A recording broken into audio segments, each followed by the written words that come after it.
When I was like 6 years old, he would say, go to the grocery store. We need these 5 things. Now, can you imagine that happening today? Those tests of independence, that is being sent out into that world to accomplish a task. Once you can do that as a kid, you build that independence that you can take on almost anything. Welcome to the Dad Central Show, hosted by Ed Gough Jr. and Drew Soleyn. We know dads want to see their kids succeed, but they don't always know how to get there. This show gives dads the tools they need to raise confident and successful kids. What is up, everybody? Ed Gough Jr. here from Dad Central and the Dad Central Show, and my fellow blue guy today is here. Drew Soleyn of Dad Central on the Dad Central Show, rocking the blue hoodie with my man Ed. Yeah, and when we're recording great this, minds think alike is what I have to say today. And by the way, I know we're recording this during the March Madness NCAA men's and women's basketball. I'm not a big fan of North Carolina, so I don't know. I can't speak for Drew. I'm not a Tar Heel by heart. Yeah, well, your sweater would say otherwise. So. Yes, I know. I got it. We'll just say you're a confused fan right now. Received. What's been going on? Well, you know how I am about kids and cell phones. And somebody sent me something the other day, and I'll never miss an opportunity to talk about it. But this I think it's dramatic, and I think it really speaks to it. So it's a post on Instagram. Probably won't be able to see it, but I'll read briefly. And it's showing a graph of self-harm rates of U.S. children aged 10 to 14. And as you can imagine, the graph is relatively flat over the previous years. It starts in like 2000. 2002. And It goes up to 20. And then as it's going along, there's a dramatic peak. And so this is the caption that says, new article at The Atlantic by me out today. My claim is that the new phone-based childhood that took shape roughly 12 years ago is making young people sick and blocking their progress to flourishing in adulthood. We need a dramatic cultural correction, and we need it now. And as I said, the self-harm rates were like skyrocketing over the last from 2018. Well, no, actually starting in 2012. It's dramatic, right? It's one of those things, that curve. So not to be alarmist, because that's not my point, but I think that parents often miss the importance of this key piece. And so I just wanted to share that brief tidbit, because you know how I feel about the technology and the cell phone in particular and the challenge. Yeah. Let's get to this, and we'll just continue that on for a second before we have our new friend up here. So the Dad Central Show is sponsored by Dove Men Plus Care. I was going to say Dove. I got Dove on my mind. Don't worry. Dove Men Plus Care. Dove Men Plus Care believes that care is the best of a man, because when men care for themselves and others, there's a positive impact. And I just want to add on to that. It was interesting. I was doing a session for some people the other day, and one of the gentlemen said, this thing, food insecurity. You hear that term a lot now, especially pandemic and post-pandemic.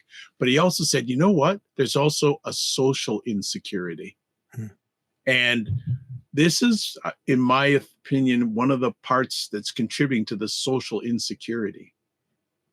Yeah, I would agree 100%. Just a thought. But we are excited. We have a new friend for y'all today, and I'm going to have Drew do the introduction, and this going to be good. Get ready. It is going to be good. And one of the, I guess, privileges of being able to do this show is that, often we get connected with people that, see and find the show and say, hey, we like what you're doing. We'd love to get connected. And this guest is one of those who's found us and reached out, and seeing who we're going to talk to. I think you're going to have a great, you're going to enjoy this. So we have Jeff Nelligan on the show today, and he is the father of 3 boys. He's also a well-known commentator in the world of American parenting. His most recent book is the second edition of 4 Lessons from My 3 Sons: How You Can Raise Resilient Kids, in which he outlines his parenting techniques and the path of his sons through childhood and adolescence to the U.S. Naval Academy, Williams College, and West Point. The first edition was the subject of feature stories on National Public Radio and in dozens of parenting publications, including Parents Magazine, Fatherly, Young Teen Magazine, The Good Men Project, Ed, you know them well, Fatherhood, and Let Grow. So Jeff is currently a public affairs executive in Washington, D.C., and he formerly worked for 3 members of the U.S. Congress and served twice as a presidential appointee. He's an Army veteran. He's of Polynesian ancestry, a Maori Indian in New Zealand, and a graduate of Williams College and Georgetown University Law School. So we're excited. Jeff, welcome to the show. We can't wait to learn more about your story and help our listeners be able to apply your wisdom to help them raise resilient kids. So thanks for being here. Hey, thanks, Drew. Thanks, Ed, for having me here. This is, it's a privilege. You guys run a site that I wish was, beyond Canada in terms of its reach and reach down to the United States, because I've been on many parenting sites in the last decade, and you guys seem to have just about encapsulated everything a new dad or a dad of 10 years needs to know about kids. And, I'll begin this interview just by saying what you said in your introductory video to announce the podcast, the absolute power of a father's presence in a kid's life. And that's the foundation of the book that I wrote, 4 Lessons for My 3 Sons, and the foundation of my parenting. That presence, that engagement, and how essential that is to raising that kid you want. What a great message. And that's why we're so excited for this conversation. I really want to get a little bit of insight into, how you've even came to that and then now delivered on that, obviously as a father, but also now as helping others and helping other fathers and helping other parents to do that. So, we love in the show to get a little bit of the backstory, if you would. And so can you tell us a little bit more about Jeff growing up and, what life was like for you then and how that sort of led to, before you even became a father? Certainly. I grew up in Los Angeles. I was born in Santa Monica, California, and had an idyllic childhood and preteen and adolescence. My parents were as engaged as I wanted to be later on when I became a father.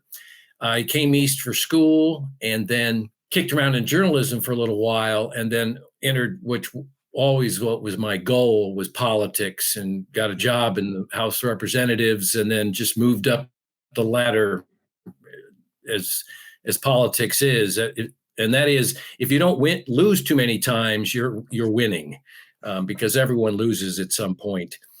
And finally became most important thing, finally became a dad at rather, a great point, working on the Hill, and just bounced from political job to political job. And of course, nothing, no one just runs through fields of grass. I mean, I've lost my job several times because of being on the south side of an election, but was always able to recover.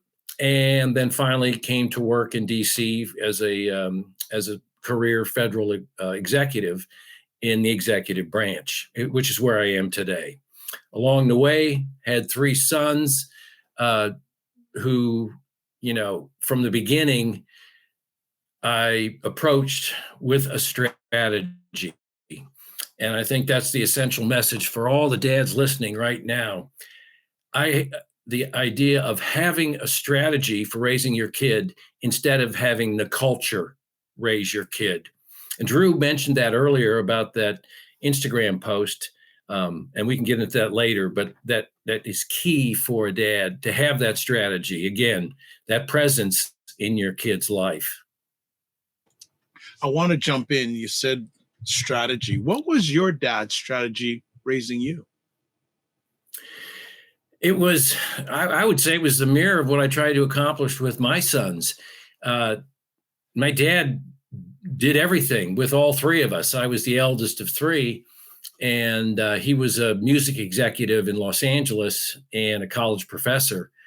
But, I can symbolize it by one thing. I'm in a 8th grade basketball game, and it's the first game of the season. And I look up in the stands, and there's my dad sitting there in a suit and tie, just watching the game. I didn't even get off the bench for more than 10 minutes. And at the end of the game, he came up, shook my hand, and then, wandered out of the gym. I saw him obviously later at home, and he had driven 45 miles from downtown LA to our high school out in Woodland Hills to watch, an hour and 15 minutes of a basketball game in which his kid got 10 minutes, and then drove all the way back to Los Angeles to continue his job, and then finally came home like around 8 o'clock at night. That was the kind of presence that I was so fortunate to have from my father, and I was determined that my kids would have the same kind of presence in their lives. Wow. Drew? Yeah, I mean, it makes sense having shared that story about how powerful and important that message of presence is because you've lived it. And maybe you could just talk briefly about this. And what message did that give to you when you would witness your father doing those types of things to be present in your life? Well, the engagement was so important because he was intent, like I was, 30 years later, on raising his children, not leaving it up to, the wiles of the culture. But it also showed that, I don't want to get too smarmy here, but, the love that he had for us, and he did the same thing for my sister and my brother, and that this was just a casual thing. There was no big deal made about it. And that kind of closeness persists throughout childhood. And so when you're with your father, and with my mom too, my mom was the same way, you tend to mirror what they do because they've shown you this as an example of what the right kind of behavior should be. So you become, in them, making that reflex decision that if they ask you to do something, you do it because they've shown these examples previous about how much they care for you.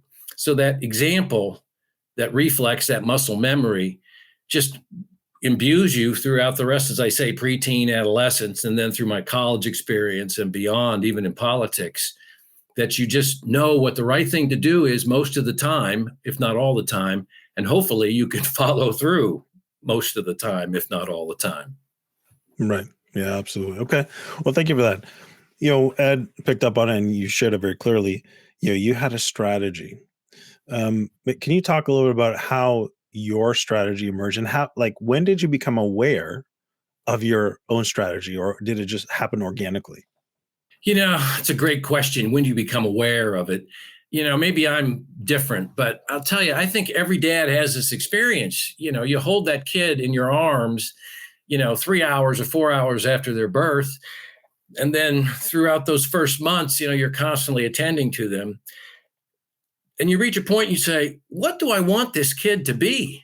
What is going to be the future for this child? Is it going to be great things, good things, bad things? No one knows at that age. So the idea then is you put together a plan, a strategy, so that you can help guide that child, he or her, to the right markers of life. And that strategy began really early on. And the number one element really of the strategy is getting that kid into the real world. Some of your previous guests talk about the real world on the podcast. It's kind of tough.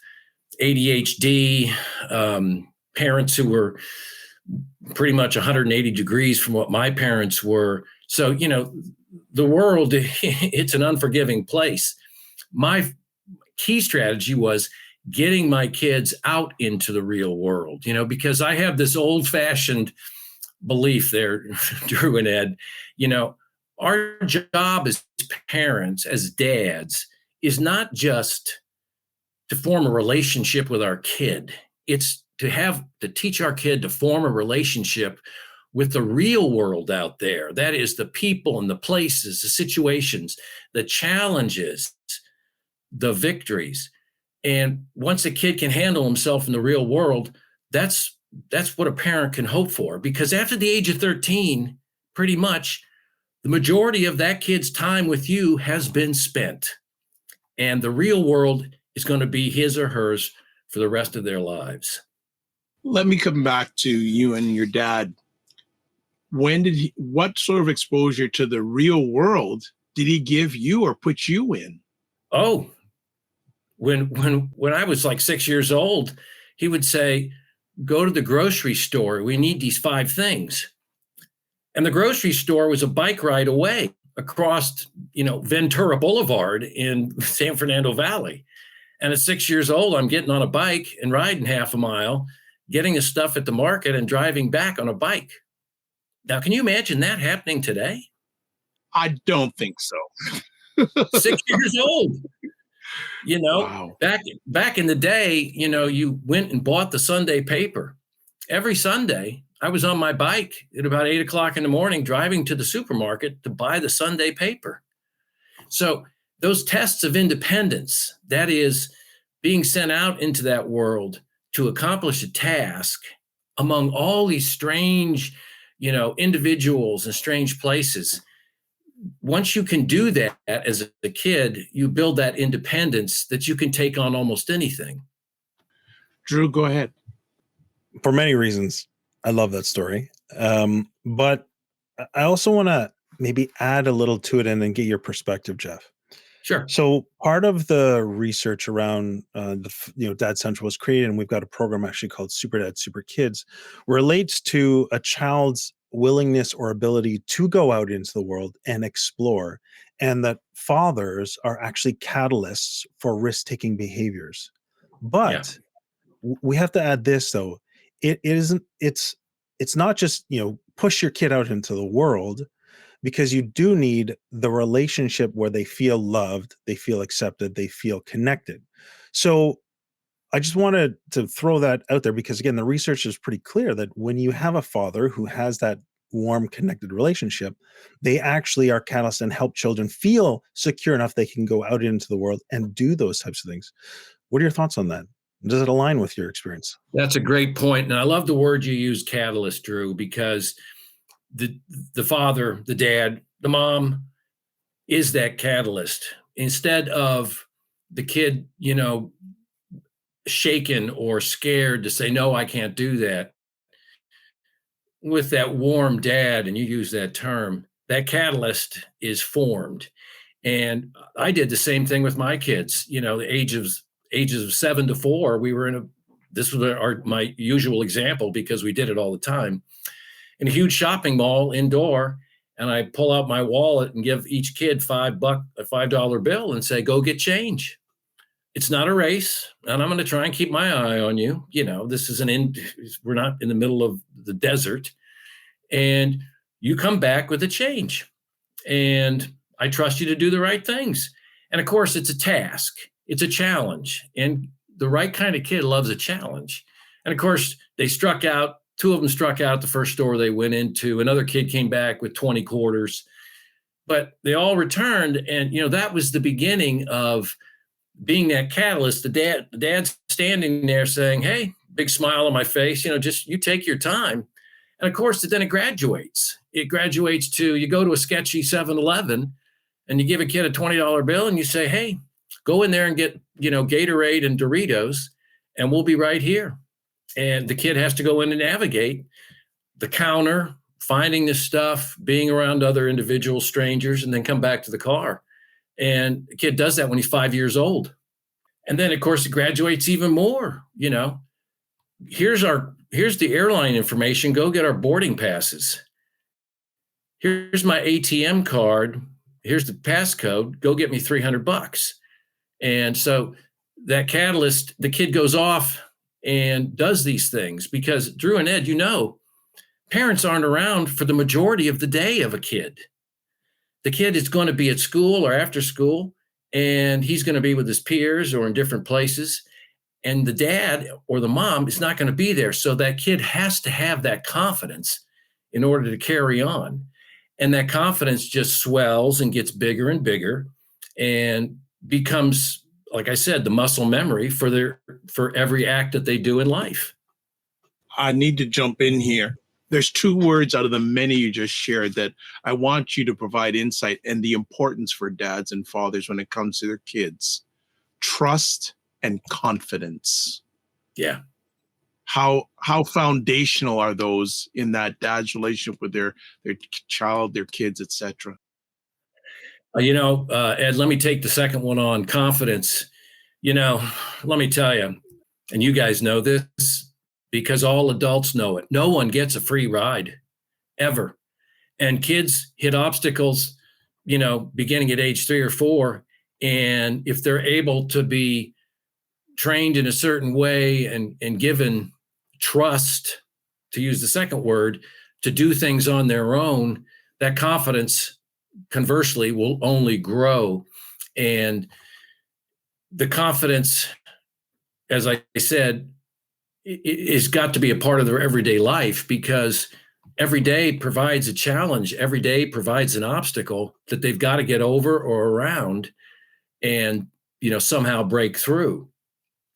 So the trust that they've been shown in getting it done, and the confidence that they learn from doing it, and then that confidence becomes that reflex later down the line. Drew? Yeah, that's great. And I really want to get into some more of the, that building the confidence. I think that's a great principle in terms of being able to give some of the trust, and as they're given these tasks. I've really enjoyed this idea of preparing our children to, I'm going to use this word, contribute. Whether that's contribute as part of the family, contribute as part of their team, contribute as part of, a team, or contribute into the world. Because I feel like that's what you're teaching in these examples of giving them a challenge and going out, is you're preparing them to learn how to contribute and use some of their talents and skills. So that's one thought. The other thought is the importance of, personal development is a big part of my life, something that I believe in. And this idea that growth never happens in our comfort zone. It always happens outside of our comfort zone. And what you are teaching with this principle here, or what you're talking about, is you are putting your children intentionally outside of their comfort zone, but in a structured, safe way where they can also get some immediate feedback, as well as confidence boost in terms of, hey, I've done something uncomfortable, but I've shown myself that I can do it. So I just wanted to just say that these, to me, are really foundational and important, but I love with the idea of contribution. Could you talk a little bit about that and how that fits into like your strategy and what you were thinking? Sure. One of the things that I pushed early with the kids was athletics. And it started at 4 years old with soccer, which pretty much every kid in the universe starts with.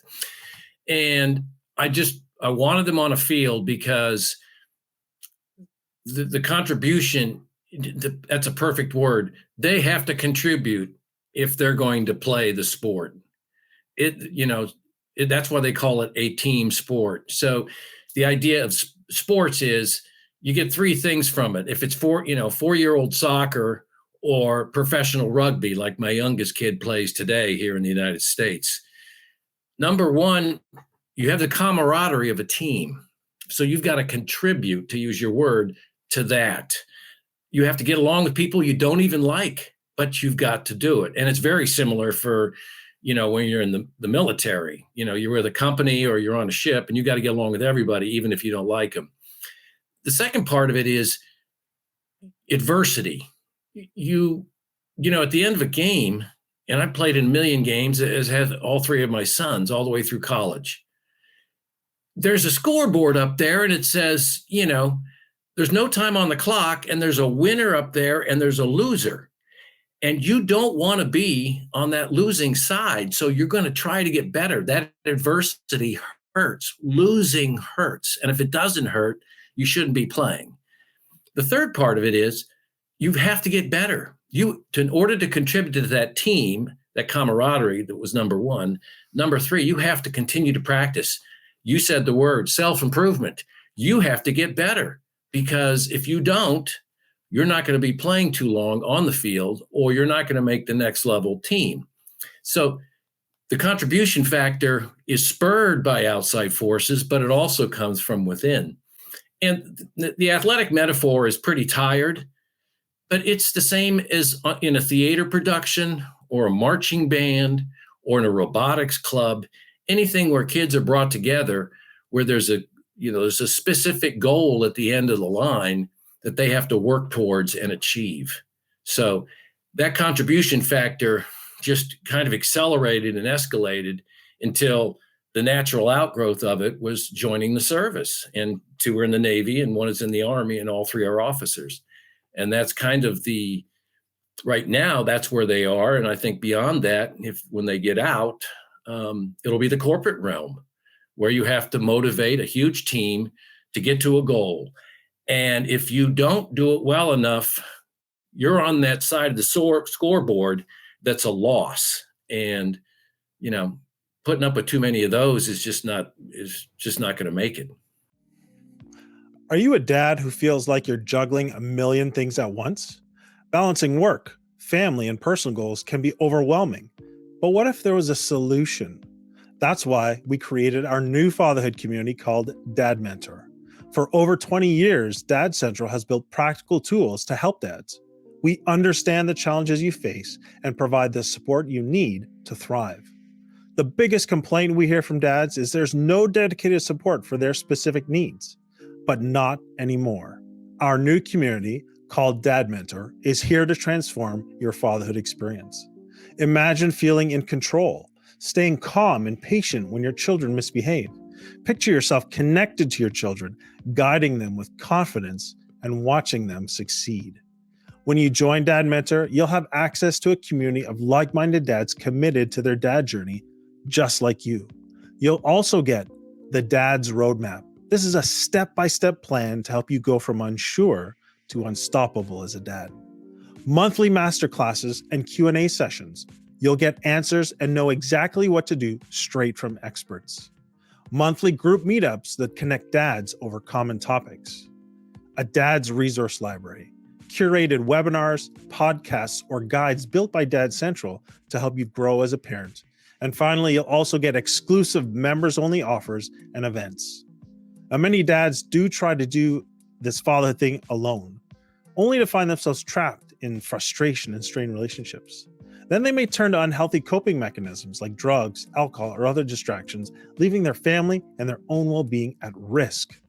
We don't want you to reach that point of regret. Take steps to invest in you and your family today. Join Dad Mentor and go from stressed, tired, and overwhelmed to confident, calm, and connected. Join us today by going to dadcentral.ca/dads. I want to ask, all three of your sons and yourself are serving your country. How has that impacted your fatherhood with you serving your country, your three sons serving your country? How has that impacted you and your fathering of your sons? The service aspect, because it seems that you have driven that service aspect into your sons. Yeah, I was in the Army. I was just in the Army Reserve and Guard. I wasn't anything like, the true heroes who are the active duty types for years and years and years. I think one of the characteristics that they developed over the time as we went into this real world in the ups and downs, and again, I want to emphasize none of their childhoods and the fathering, not all of it was just roses and champagne and unicorns. There were some tough times when they didn't meet the mark, or when, frankly, I didn't meet the mark.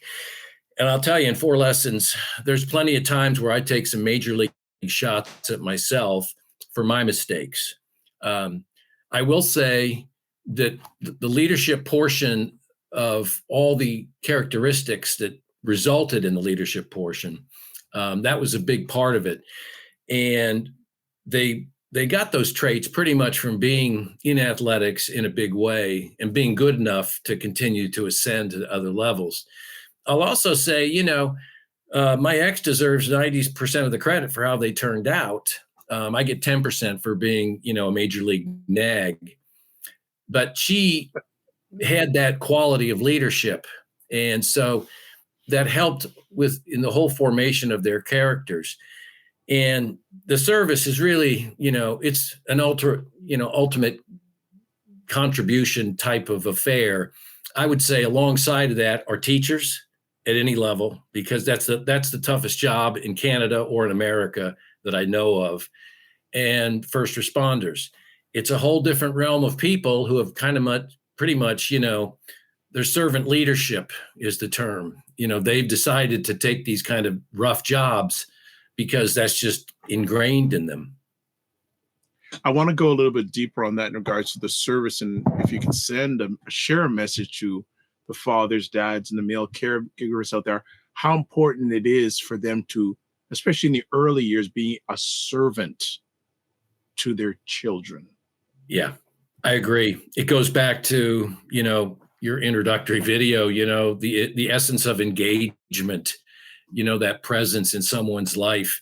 The parent that is not sitting there on their phone scrolling, constantly while their kids are doing the same thing. That parent who really understands that it's up to them, that the kid's childhood, the kid's destiny, and that, let's face it, that's what it is. A bad parent will turn out a bad kid every day of the week. A good parent will turn out a great kid all the time. And that's every aspect of, from morning, waking them up, to putting them in the rack at the end of the day, just being there. And that physical being there without some crazy device in your hand is monumental. I mean, we would literally half an hour every night, no matter what night of the week it was. I would just take the boys around the block, just walk them and say, hey, what do you got to say? Every weekend, I'd take a kid out to the most peaceful place on the planet, which is a high school bleachers at 8:00 on a Saturday morning, and just say, hey, what's going on? Let's talk. And they knew that was part of the routine. Every Saturday, one or two of them was going to go out there with me, and they would have to fill the air. And we got to really get to know each other, if we hadn't during the week, about what was going on. And I'll tell you, those meetings at the high school gym on a Saturday at 8 still continue today. One of my kids just got back from a big deployment in the Far East for, 11 months. He came home before shipping off to his next port of duty, and we were in the damn bleachers at 8:00 in the morning that Saturday, just shooting the breeze about what he'd seen, what he'd done. So it's always that physical interaction, personal interaction, and just, the looseness of being able to talk to your kid and win their confidence. Drew? Yeah, I love your anecdotes, because in those short little examples of what you've done, there's so much depth. And so, but the story really captivates me. And I think, man, that's so cool. And a dad could be like, hey, I'm going to do that. So I love the practicality of it as well. But I think what I'd love to, you've been sharing probably elements of it. Would you be able to just lay out for the listeners and us, like, what exactly was your strategy? Can you Sure. just simply walk it out for us so that we can get a sense, and then we can maybe then move on to how you went about executing that strategy? You bet. The strategy is simple, and I'm not original. This is 5,000 years of this, from the earliest Egyptians all the way to, Joe Snuffy the Rag Man today. The first one was personal courtesy. I wanted kids who I could take in front of any adult or any other kid, who were dressed properly, who would shake their hand, who were always on time, who had nice things to say, and who were just models of behavior. And one of the ways I accomplished that was by pointing out every time we saw a jackass kid or adult that was not the way to behave. And I would say it, and we'd say it again and again. And again, the muscle memory kicks in. We're all four together. We see something good, a guy opening a door for a senior. That's great behavior. We see, a parent talking to shy parents just to get them going. Great behavior. We see a jackass kid who's leaving a field with his mom and dad holding all his gear, and he's walking 10 feet ahead, texting furiously on his phone. That's a jackass, and you never want to be like that. I'm going to hold you to it. So that idea of personal courtesy and conduct is essential. That's the building block. The second one, confidence. We've kind of gone over it. Give them tests in the real world that they can achieve, feel good about, and build that confidence more and more and more every day. The third thing was just resilience in adversity. I said it earlier, we were talking about it. No one gets a free ride. Everyone gets hit. And I remember losing my job after a bad election. I was a campaign advance man and an appointee, and I lost my job. And the kids we were all at the football field on a Sunday with a bunch of other kids and parents. And I was about to throw one last, rainbow downfield to Junior. And I said, yeah, we'll go get those donuts. And the eldest kid goes, Dad, we can't afford donuts. You got fired from your job. Just shrieked at me. And I said, you know what, man, it's the end of the world. And he just looked at me and I said, let's have a seat at my office on the 50-yard line. I said, listen, guys, I lost my job. Yeah, but I'm going to get another one. I'll rally. It's not that big of a deal in the scheme of things. We're going to get through it. So yeah, it's really the end of the world. Ha, ha, ha. And they used that constantly when they ran into adversity, whether it be spilling like a half a gallon of milk on the floor or getting an F or getting yanked from a game, whatever it was. It gave them kind of a momentary, respite and kind of saving face. So building that up, that every time they were in a scene, they'd seen the old man handle it pretty well, so they could handle it well now too. And the last thing is just the ambition, ambition in this country, kids that really, my middle kid once said it to me in 8th grade. He said, Dad, good is not good enough. I thought, what the hell is this? This sounds like a 35-year-old man. But that's just the way he'd been trained. The idea is, yeah, that's good, but I just want something more. And again, I made an example of myself. Where we live in Washington, D.C. at the time, we were surrounded by all these office buildings and office parks, these, huge faceless, soulless concrete and steel and brick and glass, monoliths. And we were driving around and I said, guys, I want to make a point here. You see all these buildings we drive by all the time? I said, in every one of them, there's a guy in some office with a picture of the family on his desk and a mug, coffee mug like you made me in 2nd grade. And he's staring at a screen and he's going, what the hell am I doing here? I was going to be somebody. I was going to be a jet pilot, or I was going to own a bunch of real estate, or I was going to be a corporate executive, or I was going to sail around the world. But here I am instead. And I said, guys, you don't want to be that guy, because that guy is your dad and you have got to get farther than I have. Now, those are the 4 things I tried to teach him.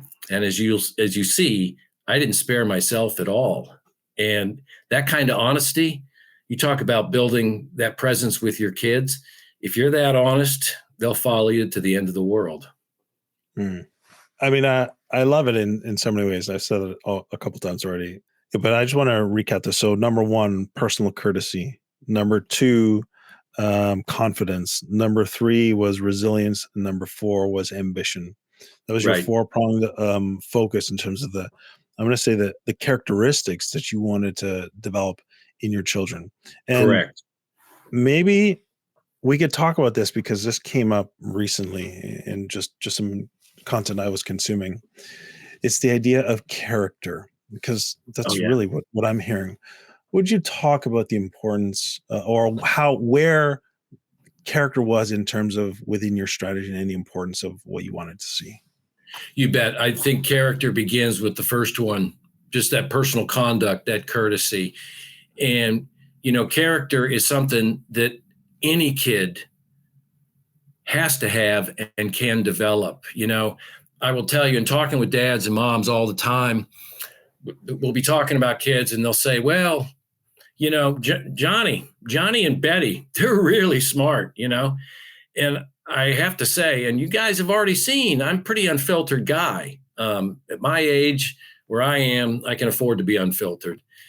And I say, I really don't care about how smart Johnny is. I said, but can he follow through? Can Johnny turn a light on in a room? What I mean by that is follow through is a fundamental part of that character. The idea of being able to do something and complete a task. And the person who has that reflex in completing a task is already far ahead of other kids. It's an old athletic saying repetition builds character. You mentioned the word character. Repetition, that is reflex. That means doing things over and over again the right way. That will build character in every aspect. And the kid doesn't have to be an athlete or a ballerina or on stage, or as again, like with the robotics club, but just that ability to follow through on things. That's real character. Mm. Yeah, thank you for that. Ed, I'll give it to you in a second. I just wanted to recap some of the key things that were mentioned before in your stories about your strategy. Some things that I heard, really the power of using example, right? So there are examples around us, both good and bad, and they're both valuable because that's what I heard you doing and pointing that out to your children. So that's, I think, something important. The idea of similar teachable moments, where these things come up in life, the example of, you lost your job and your son's, your reaction. And then that also comes with the idea of helping our children gain perspective. Right. Of course, age and stage is going to be relevant and important, but that's the other thing is, an important role is we can help our children gain perspective on these life events that I think really help reinforce or, maybe create some of the negative perceptions that they may then grow into adulthood. And so the importance and value of being able to help our children gain perspective through the different elements of life and how that contributes to, I think, resilience, as well as maybe even driving some of their ambition. So those are the couple things that really stood out to me. I just wanted to mention it and say, I think that's so valuable. I like your word. Perspective is a better word than the one I use, frankly. It is, always with my kids, it was the long game, man. Don't worry about heaving one into the end zone on anything. Just move the chains. Move the chains every day and you're going to be fine. Again, that's that consistency. That's that character. But perspective is the best word. Yeah. Okay. Thank you. Ed. Yeah. In your book, 4 Lessons from My 3 Sons, How You Can Raise Resilient Kids, I'd like you to just share with our family here the importance of parents learning from their kids. Right. No question. And like, again, in 4 Lessons from My 3 Sons, there's at least 3 portions of it in which, I got shut down by my kids and I learned. And, I was goading one of the eldest son about doing, running for office at school. And I kept banging on him, you'd be a great candidate. You got a lot of friends, you're good on your feet, and I kept nagging him. And finally he just turned to me one day when I was in the midst of it. And he said, Dad, I know what I'm doing. And I just took this big breath and I thought, man, he's right. I got to shut up. He's right. And I'm wrong. So yeah, I learned, from the kids. Another time they were invited to participate in this girls' school production of Pirates of Penzance. And they were at the boys' school that was this, and the sister school was having it. And they were in 7th grade. And I said, hey man, you guys got to volunteer for this, this theatrical production. It'll look great on your record. And they go, no, we're not doing this. And I said, oh, come on, guys, kind of the faint number 2. Hey, you're used to being in front of 200 people at a time, and half of them are screaming at you to fail, which, of course, if you're in a game, it's the opponent's parents are ragging you. And they said, no, we're not doing it. And I said, okay, here it is.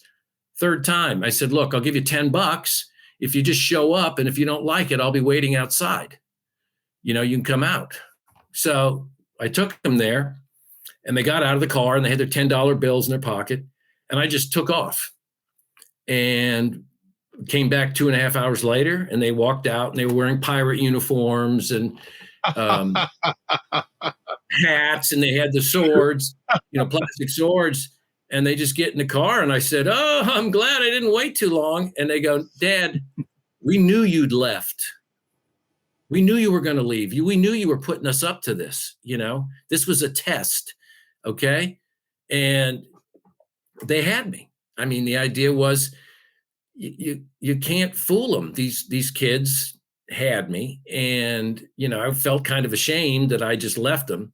But the other part of it was, they knew me well enough, like the kid shutting me down on, Dad, I know what I'm doing, and if a parent doesn't learn from a kid, that parent's in myopia land, because if you are close enough with your kid, there's going to be things that they need to tell you that you don't want to hear, but you have to. Very true. I'm going to ask you this because you've had a great journey with your kids through fatherhood. What is your lens on the state of fatherhood at this time? Wow. I'd love to quote something from Dad Central website.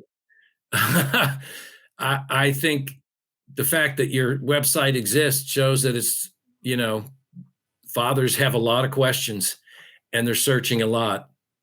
I know when my kid, let's say my kid, the eldest was 4, I would have gone to your website and I would have got some damn good advice. Today, I would think that there's a lot of dads going to your website because things are kind of erratic and rocky and unsettled now in families in Canada and here in the United States, everywhere. I will tell you what the one piece of advice, and it goes right back to Drew's opening about that Instagram post. That post was prompted by the release of a book 72 hours ago called The Anxious Generation by Dr. Jonathan Haidt. And the premise of the book is that social media and devices, and Drew held up his phone at the time, have had a paralyzing effect on young people. And Dr. Haight's book is full of stats. And one of the stats was what Drew brought up about self-harm among young girls. But the other stats are incontrovertible. By 2010 to 2011, the flip phone vanished, and the iPhone from 2007, 2008 became a huge marketing success among younger people, not just adults. And from that moment on, the culture started to change, all the way up to today when Drew was quoting those self-harm statistics. And here are some other statistics. 8 hours and 47 minutes is what a typical kid age 10 to 18 spends on a device. That doesn't include schoolwork.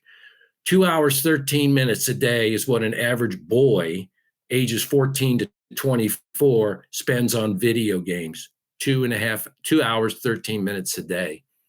Half of all kids between the ages of 12 and 20 have had a major depressive episode within the last 10 years.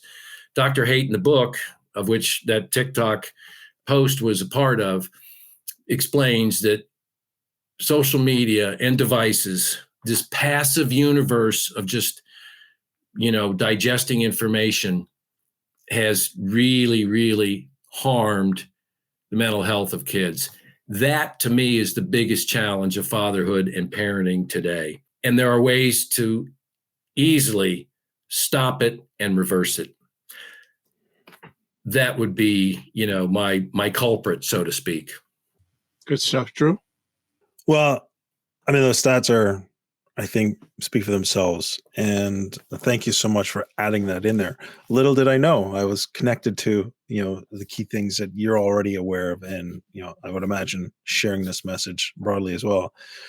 To me, Ed and I did a show a while ago about a study that showed how as little as 10 minutes a day of a father interacting with his child in a playful, creative, fun way, the difference it made to their academic performance, as well as other and so you're talking about 8 hours and 47 minutes in front of a device, and like that's average, like it's mind-boggling, and that's not even including homework.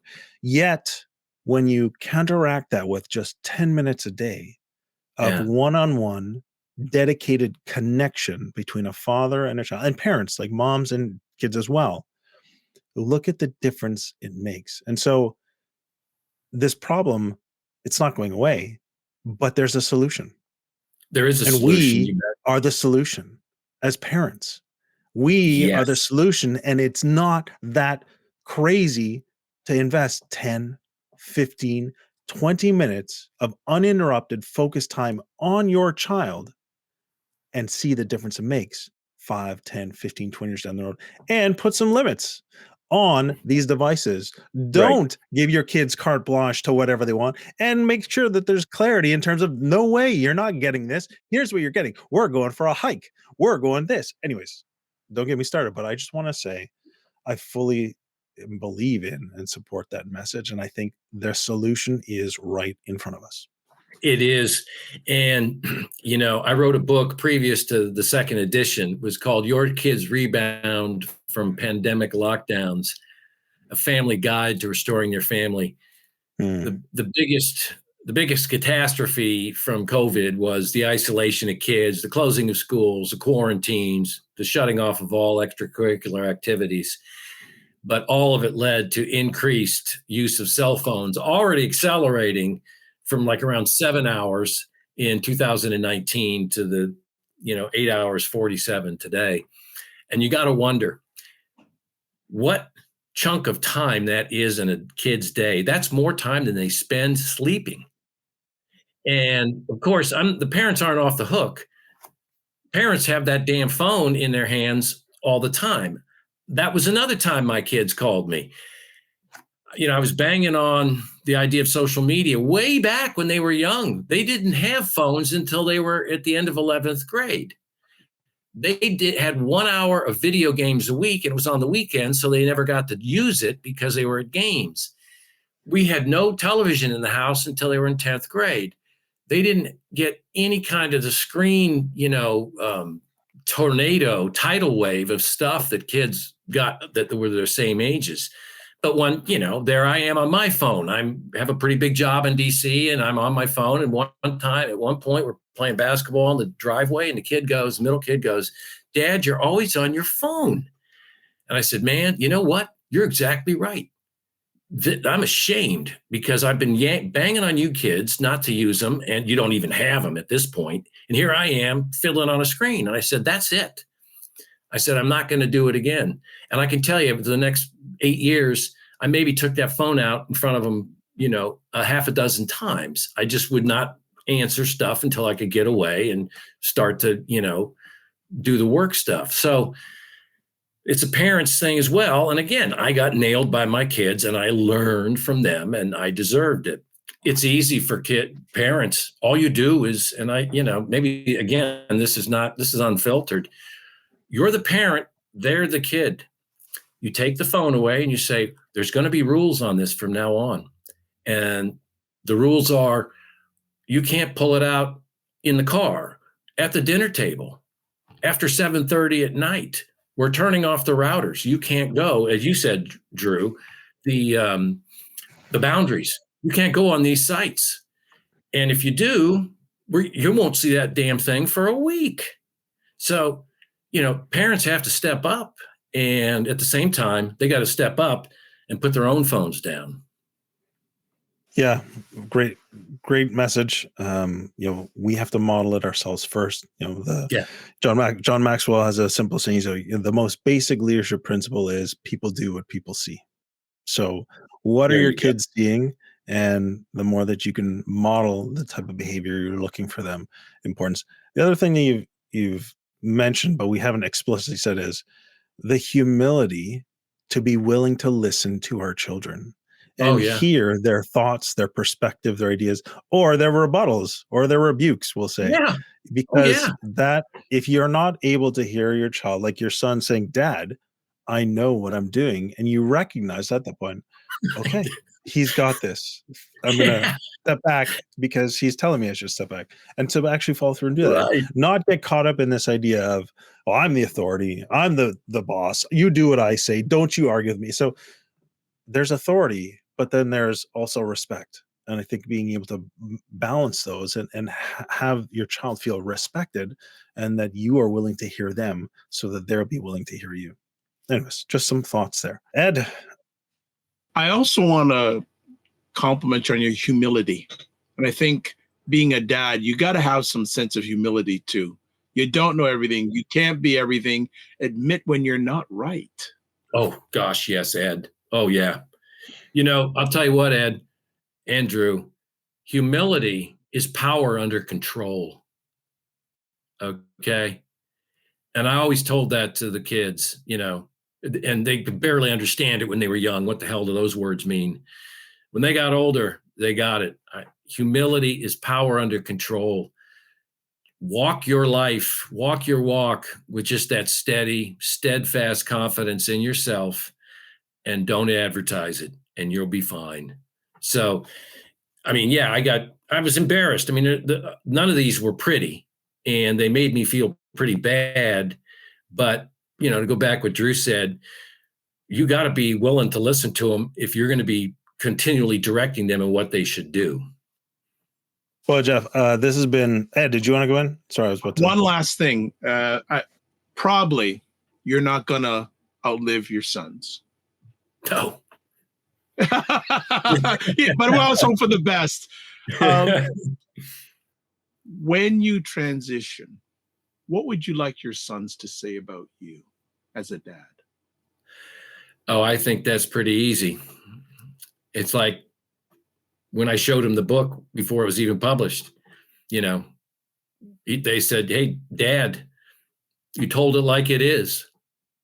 And so I just know that when I'm, gone and buried, and my urn is under my tool shed out in the backyard, and they've inherited this property, they'll always say, he told it like it is. And I can't, I've said that early on to them, your dad's just telling it like it is, man, no fairy tales, ever. And I think that's what they'll say. So maybe that's not too elegant. It's just, maybe it should be profound, Ed. I don't know. That's good. Drew?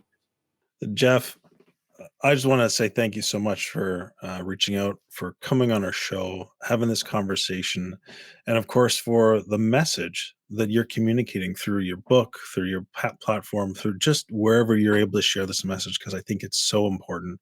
I think it's so relevant. So we like to finish off, though, with giving our listeners one more piece that they can take away. And so, the title of your book is about raising resilient kids. And so, what is one question dads can be asking themselves about how to raise a resilient child? How much more time can I spend one-on-one or one-on-two with my children? Period. Powerful and important. I love that. And then what's one action step that they can then take to begin supporting their children becoming resilient adults? Okay. Unfiltered Nelly's going to be coming at both of you right now. Bring it. Yank the phone out of their cold hand. Awesome. Well, Jeff, I love that you tell it like it is. And to me, we need more of that. And it's just been an honor to have you share with us and to be part of the show. And I look forward to staying connected and supporting you and having us continue to be connected down the road. Oh, it's been a privilege and a pleasure. And Drew, thank you again. Before we let you go, where can people get a hold of you? Certainly. www.nelliganbooks.com, on Instagram at Nelligan_books, Twitter at Resilient Sons, and Facebook, Jeff Nelligan Books, and LinkedIn, just under my name. Well, Jeff, I want to thank you for your service as a dad to your country, to many parents around the world. And this has been an outstanding conversation. And I can only speak for myself. I've left better. Wow. Well, yeah, that's high praise, man. High praise, yeah. Chief. Wow. I left better. So if there's anything we can support you with down the road, please don't be afraid to reach. I have a feeling we're going to stay in contact. Well, I know for sure, because I really appreciate it. And we both appreciate it. And so as always, don't just manage your time, manage your energy, and remember to give yourself grace. And thank you for the blessing you've provided today. Thank you. Take care. All right, Drew. Ed, you said it at the beginning. It's going to be a great conversation. And this is why I really enjoy doing this work, is having conversations with other men, other dads who love their fatherhood role, who feel passionately about their fatherhood role, but are also very intentional about their fatherhood role and live it out on a daily basis. And so, there's a basic, proverb that says, as iron sharpens iron, so one person sharpens another. And I think that's the honor and privilege of being able to do this, is to be connected with other men who are doing this work and are living it out and inspiring me. And so I actually, as you said, am leaving the conversation better, but I'm just so energized by being, just in conversation about these topics that matter a lot to me. So that's all I can say is my wrap up. Well, all I will just add is Jeff, to me, is a true definition of not hard work, but heart work. That's what I leave with. Heart work. Heart work to being the best dad, heart work being serving, his heart work, his passion. You can tell that his passion is aligned with who he is. So I leave with that many times over. The Dad Central Show is sponsored by Dove Men Plus Care. Dove Men Plus Care believes that care is the best of a man, because when men care for themselves and others, there's a positive impact. We'd love to hear from you via email, podcast@dadcentral.ca. Who would you like to have on? Would you like Jeff to come back and share some more? I do. And anything we can do to make elevation of fatherhood, male caregivers, a better thing for the world and for families. Also, listen to our podcast, dadcentral.ca/podcast. And then finally, piles of free resources at the website, dadcentral.ca. So as always, I want to say thank you for taking the most precious thing that you have, time, to listen to these conversations. Spread the word. And remember, don't just manage your time, manage your energy, and remember to give yourself grace. Thanks for listening, and be well.